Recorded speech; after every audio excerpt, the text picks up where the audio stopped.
नमस्कार दोस्तों, कैसे हैं आप सब। आज हम आप सबके लिए लेकर आए हैं 12 ज्योतिर्लिंगों में से एक श्री केदारनाथ ज्योतिर्लिंग की कथा।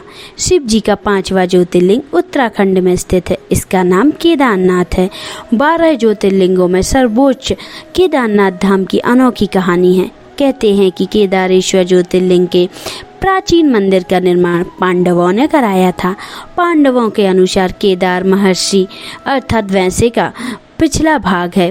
यहाँ भगवान शिव भूमि में समा गए थे। इस धाम की यह विशेषता है कि यहाँ साल के 6 महीने मंदिर के कपाट खुलते हैं और बाकी दिन के लिए भक्तों के लिए यह कपाट बंद कर दिए जाते हैं। लेकिन मंदिर में उपस्थित सभी देवताओं को उमीखट लाया जाता है और वहाँ उनकी पूजा की जाती है। हिमालय की गोद में स्थित इस धाम के दर्शन करने के लिए देश विदेश से श्रद्धालु लाखों की संख्या में यहाँ पहुँचते हैं। साथ ही इस स्थान की अलौकिकता को देखकर मंत्रमुग्ध हो जाते हैं।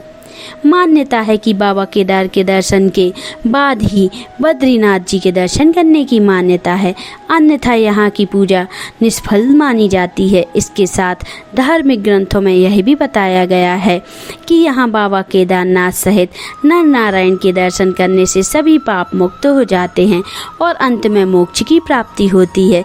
तो आइए जानते हैं केदारनाथ धाम से जुड़ी रोचक कथा और रहस्यों के बारे में। महाभारत के समय यानी द्वापर युग में केदार क्षेत्र में शिव जी ने पांडवों को बैल के रूप में दर्शन दिए थे।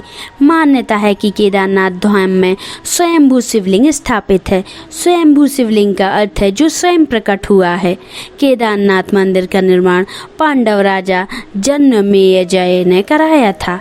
वर्तमान मंदिर का निर्माण आदि गुरु शंकराचार्य ने 8वीं व 9वीं शताब्दी में कराया था। ये मंदिर उत्तराखंड के चारों धामों में से एक है। मंदिर समुद्र तल से करीबन 3583 मीटर की ऊंचाई पर है। ये मंदिर हिमालय क्षेत्र में है, इस कारण शीत ऋतु के दिनों में बंद रहता है। गुरु शंकराचार्य ने कराया था इस मंदिर का जीर्णोद्धार, जो कि उत्तराखंड के चारों धामों में से है। शिव जी के धाम का इतिहास भगवान विष्णु के अवतार नर नारायण, पांडव और आदि गुरु शंकराचार्य से जुड़ा हुआ है और यह मंदिर हिमालय क्षेत्र में है। इसी कारण से यह ग्रीष्म ऋतु के समय भक्तों के लिए खोला जाता है और यहाँ आने वाले भक्तों की सभी मनोकामनाएं पूरी होती हैं। ज्योतिर्लिंग की कथा।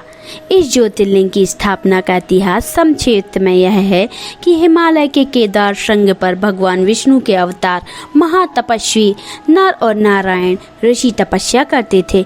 उनकी आराधना से प्रसन्न होकर भगवान शंकर प्रकट हुए और उनकी प्रार्थना अनुसार ज्योतिर्लिंग के रूप में सदा वास करने का वरदान प्राप्त किया। यह स्थान केदारनाथ पर्वतराज हिमालय के केदार नामक श्रृंग पर अवस्थित है।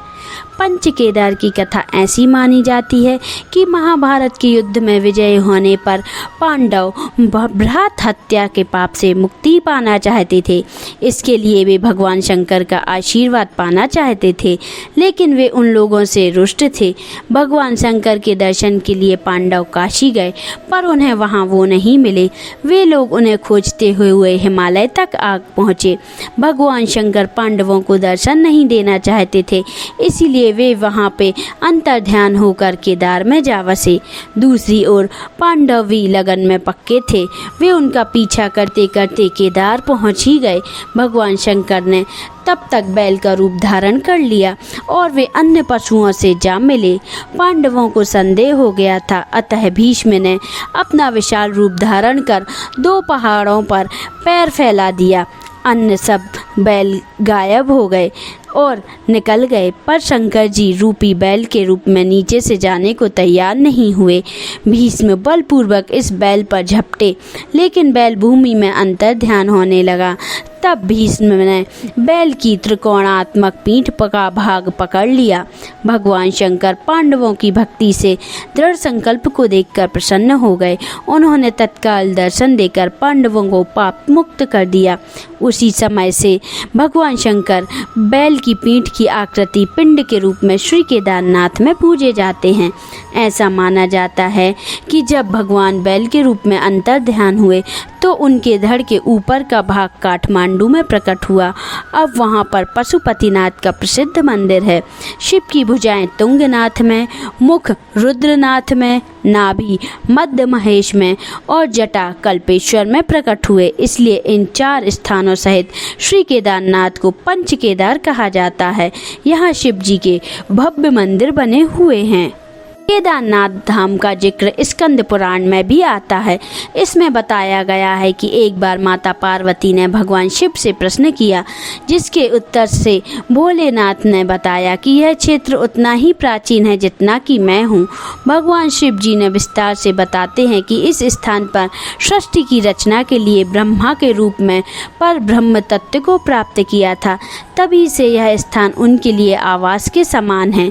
दिवाली महापर्व के दूसरे दिन शीत ऋतु में मंदिर के द्वार बंद कर दिए जाते हैं। 6 माह तक दीपक जलता रहता है। पुरोहित सम्मान पट बंद कर भगवान के विग्रह एवं डंडी को 6 माह तक पहाड़ के नीचे ऊखी मठ में ले जाते हैं। 6 माह बाद मई माह में केदारनाथ के कपाट खुलते हैं। 6 माह मंदिर और उसके आसपास कोई नहीं रहता है, लेकिन आश्चर्य यह है कि 6 माह तक दीपक निरंतर जलता रहता है। शिव जी पांडवों की भक्ति और दृढ़ संकल्प से प्रसन्न होकर उन्हें दर्शन दिए थे और शिव जी ने पांडवों को पाप मुक्त कर दिया और केदारनाथ ज्योतिर्लिंग के रूप में हमेशा के लिए वास भी किया और वरदान भी दिया। इस प्रकार केदारनाथ ज्योतिर्लिंग की कथा पांडवों की भक्ति और भगवान शिव की कृपा की एक सुंदर कहानी है। अगर आपको हमारी कथा पसंद आई है तो हमें लाइक करें, हमारे चैनल को सब्सक्राइब करें और कमेंट में हर हर महादेव जरूर लिखें। आप सभी को जय श्री केदार। अगर आपने अभी तक हमारे चैनल को सब्सक्राइब नहीं किया है तो जल्दी से आप सब्सक्राइब कर लें, जिससे आने वाले वीडियो आपको जल्दी जल्दी मिलते जाएं और नोटिफिकेशन बेल आइकन को प्रेस करें, जिससे आपको हमारे वीडियो का नोटिफिकेशन मिलता रहे और लाइक और कमेंट करना ना भूलें। आप सभी को नमस्कार।